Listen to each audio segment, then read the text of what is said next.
கூட்டணி எங்கேயுமே சொல்ல மாட்டாங்க சார். இது வரைக்கும் அவங்க பர்சனல் விஷயத்தை பர்சனலா பாருங்க சார். யாரு வீட்ல சார் பிரச்சனை இல்ல, எல்லா வீட்லயும் பர்சனல் விஷயத்தை பர்சனல் விஷயமா பாருங்க சார். ஊர் ஃபுல்லா சொல்லாதீங்க. எங்க அண்ணா பத்தி எங்களுக்கு தெரியும் சார். அடுத்த 2026 சிஎம் அவர்தான் சார். தஞ்சாவூர் மாரியன் கோயில்ல இருந்து நான் வந்துட்டு இருக்கேன். நான் கிளம்புற ஸ்பீச் கேட்டோம். நாங்கள் நல்லா பெண்களுக்கு தான் ஃபஸ்ட்டு உரிமை அப்படின்னு தான் சொல்லிட்டு இருந்தாரு. நாங்கள் எங்களுக்கு எல்லாருமே வந்துட்டு சொந்த வீடு, மோட்டார் சைக்கிள் இது எல்லாமே நம்மளுக்கு ப்ரொவைட் பண்ணுறேன், எல்லாருமே நம்மளுக்கு சலுகை பண்ணி தரேன்னு சொல்கிறாரு. கடன் தள்ளுபடி பண்ணுறேன் அப்படின்னு நம்மளுக்கு சொல்லியிருந்தாரு. அதே மாதிரி வந்துட்டு எல்லா விதத்துலையுமே வந்துட்டு பெண்களுக்கு தான் ஃபஸ்ட்டு ஆனால் முன்னுரிமை அப்படின்னு நாங்கள் சொல்லியிருந்தாரு. எனக்கு ரொம்ப ரொம்ப சந்தோஷம். இதுலேயுமே மாநாடுலையுமே நம்மளுக்கு என்ன பண்ணியிருந்தாங்க, ஃபஸ்ட்டு லேடிஸை தான் முன்னாடி இருக்க வச்சுட்டாங்க, அடுத்ததான் ஜென்ஸு இது பண்ணாங்க.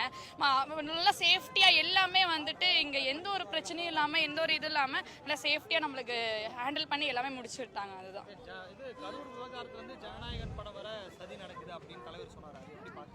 அது உண்மைதான். அது சில பேர் சரி பண்றாங்க தான். நான் இல்லைன்னு வரக்கூடாதுன்னு நினைக்கிறாங்க. வந்துருவார், கண்டிப்பா வந்துருவாரு.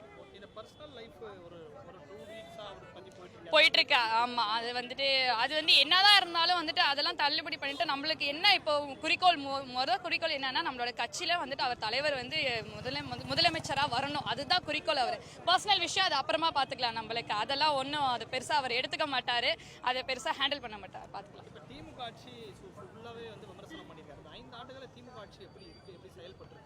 திமுக ஆட்சி வந்துட்டு 5 ஆண்டுகள் சொல்றதை விட ஃபர்ஸ்ட் இப்போ ரீசெண்டா 1 இயரா தான் வந்துட்டு போட்டுட்டு செஞ்சுக்கிட்டு இருக்காங்க. நம்மளுக்கு நம்ம எல்லாமே செஞ்சுட்டு இருக்காங்க. இந்த 5000 ரூபா கொடுத்ததும் சரி, எல்லாமே வந்துட்டு இப்போ வந்துட்டு இது கொடுக்க முடியாது, லஞ்சம் கொடுக்க முடியாது. அதனால பேங்க் மூலியமா போட்டோம்னா தெரியாது இல்ல, அதனால நம்மளுக்கு வந்து பேங்க் மூலியமா வந்துட்டு எல்லாரையும் போட்டு கவர் பண்றாங்க. நம்மளுக்கு எல்லாமே அது கிஃப்ட், இது பரிசு எல்லாமே கொடுத்து கவர் பண்றாங்க. என்னதான் கவர் பண்ணாலும் நம்ம அண்ணன் தான், விஜய் அண்ணன் தான் வருவார்.